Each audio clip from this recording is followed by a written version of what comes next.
तो tower wagon का संचालन देखते हैं, टावर वैगन का किस तरह से संचालन किया जाएगा।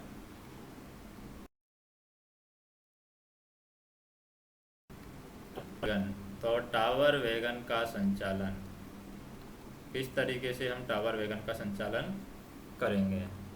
तो पहला पॉइंट है हमारे टावर वैगन के संचालन में कि टावर वैगन को गाड़ी समझ करके चलाना चाहिए। टावर वैगन को हम कैसे चलाएंगे, टावर वैगन को गाड़ी समझ करके चलाएंगे। तो टावर वैगन को गाड़ी समझ करके चलाना चाहिए और वह गार्ड के बिना चलाई जाएगी। तो टावर वैगन किसके चलाई जाएगी, बिना गार्ड के, यानी गार्ड के बिना चलाई जाएगी। गाड़ी रेल पथ की रक्षा से संबंधित कार्य और जिम्मेदारियां और गार्ड के अन्य कर्तव्यों की जिम्मेदारी टावर वैगन के साथ जाने वाले जो OHE का जो जूनियर इंजीनियर होता है, OHE का जेई जूनियर इंजीनियर या senior section engineer, senior section engineer होता है TRD, इसकी होगी। तो हम कह सकते हैं टावर वैगन को गाड़ी समझ करके चलाना चाहिए, यह गार्ड के बिना चलाई जाएगी। गाड़ी और रेल पथ की रक्षा से संबंधित कार्य तथा जिम्मेदारियां और गार्ड के अन्य कर्तव्यों की जिम्मेदारी टावर वैगन के साथ जाने वाले OHE के जूनियर इंजीनियर और सीनियर सेक्शन इंजीनियर की होगी। दूसरा पॉइंट है हमारा कि जब कबरी ऊपरी उपस्कर के अनुरक्षण के लिए या किसी खराबी की जगह पर काम करने के लिए या अन्य किसी कारण के लिए टावर वैगन को चलाना आवश्यक हो, इसको टावर वैगन को, तो मान लीजिए कि जब कभी ऊपरी उपस्कर के अनुरक्षण के लिए, जो ऊपरी उपस्कर है, तो जब कभी ऊपरी उपस्कर के अनुरक्षण के लिए या किसी खराबी की जगह पर काम करने के लिए, किसके लिए, खराबी की जगह पर, तो खराबी की जगह पर काम करने के लिए या किसी अन्य कारण के लिए टावर वैगन को चलाना आवश्यक है, तो टावर वैगन का जो जूनियर इंजीनियर है और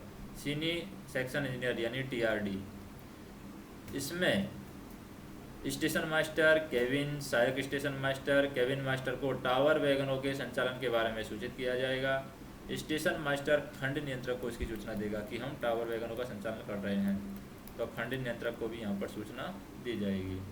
तीसरा पॉइंट है कि खंड नियंत्रक TPC के द्वारा मांगे गए पावर और यातायात ब्लॉक की अनुमति, तो ये जो यहाँ पर कह सकते हैं कि खंड नियंत्रक है, ये खंड नियंत्रक क्या करेगा, TPC के द्वारा मांगे गए पावर तथा यातायात ब्लॉक की अनुमति, और किसकी, TPC के द्वारा मांगे गए पावर व यातायात, तो TPC के द्वारा मांगे गए पावर व यातायात ब्लॉक की अनुमति दोनों तरफ के स्टेशन मास्टर के साथ, दोनों तरफ के जो स्टेशन मास्टर हैं, तो दोनों तरफ के स्टेशन मास्टर के साथ, दोनों तरफ के जो स्टेशन मास्टर हैं, तो दोनों इस तरफ के स्टेशन मास्टर के साथ प्राइवेट नंबर का आदान प्रदान के बाद प्रदान करेगा। तो यहाँ पर दोनों तरफ के स्टेशन मास्टर के साथ प्राइवेट नंबर का आदान प्रदान किया जाएगा। तो हम कह सकते हैं कि खंड नियंत्रक TPC के द्वारा मांगे गए पावर और यातायात ब्लॉक की अनुमति दोनों तरफ के स्टेशन मास्टर के साथ प्राइवेट नंबर का आदान प्रदान के साथ प्रदान करेगा। और जो SCOR है, SCOR से अनुमति प्राप्त हो जाने के बाद में स्टेशन मास्टर पर जूनियर इंजीनियर और TRD को ब्लॉक परमिट जारी करेगा। जो जूनियर इंजीनियर हैं, जेई जूनियर इंजीनियर और TRD को यहाँ पर ब्लॉक परमिट जारी करेगा, ब्लॉक परमिट यहाँ पर जारी किया जाएगा। चौथा पॉइंट है हमारा कि टावर वैगन को पावर या यातायात ब्लॉक के दौरान निम्न संचालन को अनुमति दी जाएगी, जैसे कि पूर्ण ब्लॉक पद्धति है, इसकी पूर्ण ब्लॉक पद्धति, तो पूर्ण ब्लॉक पद्धति रहेगी टावर वैगन की, पूर्ण ब्लॉक पद्धति।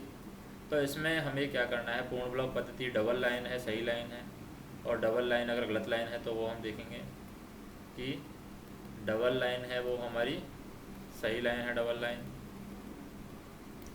और गलत लाइन, डबल लाइन है वो गलत लाइन है, डबल लाइन क्या है, गलत लाइन।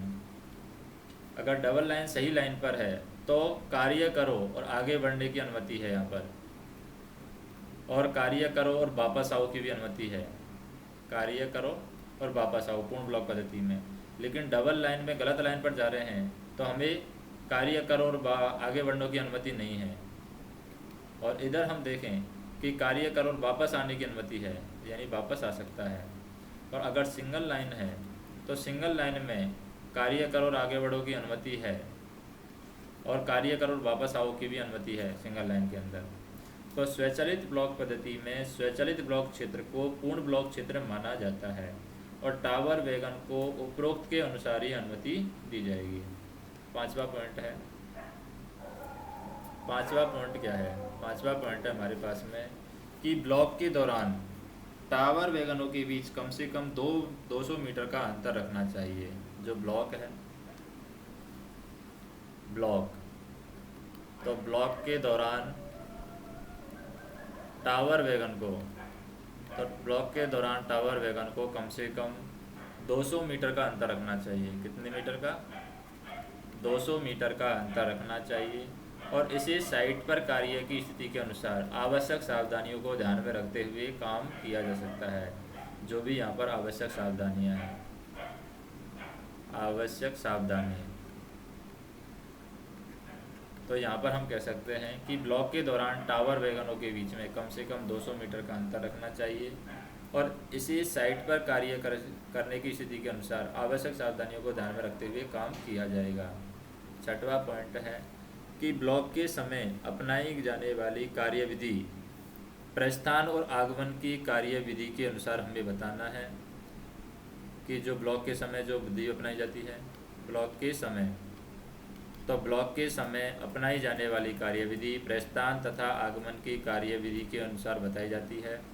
सातवां पॉइंट है ब्लॉक की समाप्ति पर tower wagon incharge section clear होने को प्रमाणित करेगा। प्रमाणित कि ब्लॉक की समाप्ति पर tower wagon incharge section clear होने को प्रमाणित करेगा तथा सभी टावर वैगनों के द्वारा सेक्शन क्लियर कर देने के टोकन के स्वरूप में ट्रेन सिग्नल रजिस्टर में यहाँ पर हस्ताक्षर किया जाएगा। आठवां पॉइंट है, आठवां पॉइंट क्या है कि पूर्ण ब्लॉक पद्धति वाले क्षेत्र में टावर वैगन को किसी गाड़ी के पीछे सेक्शन में प्रवेश करने की अनुमति नहीं है। अगर हमारे पास में है तो पूर्ण ब्लॉक पद्धति वाले क्षेत्र में टावर वैगन जो है, टावर वैगन, तो पूर्ण ब्लॉक पद्धति वाले क्षेत्र में टावर वैगन को किसी गाड़ी के पीछे सेक्शन में प्रवेश करने की अनुमति नहीं है। सेक्शन में प्रवेश, तो टावर वैगन को किसी गाड़ी के पीछे सेक्शन में प्रवेश करने की अनुमति नहीं होगी। तथापि इंटीग्रेटेड ब्लॉक के दौरान एक या अधिक टावर वैगनों को material train, TRT, PQ, RS और ट्रेन मशीनों के साथ भेजने की अनुमति दी जा सकती है। अगर ऊपरी उपस्कंड के अनुरक्षण और खराबियों को दूर करने के लिए टावर वैगन का जो महत्वपूर्ण स्थान है, ऊपरी उपस्कंड में अगर खराबी है तो हम कह सकते हैं ऊपरी उपस्कंड के अनुरक्षण में और खराबियों को दूर करने के लिए टावर वैगन का महत्वपूर्ण स्थान है। इसलिए जैसे ही आयोजित और मंजूर कार्य पूरा हो जाए, टावर वैगन को दुर्घटना सहायता गाड़ी के समान अत्यंत शीघ्र ही उनके वेस्ट डिपो में भेजना चाहिए।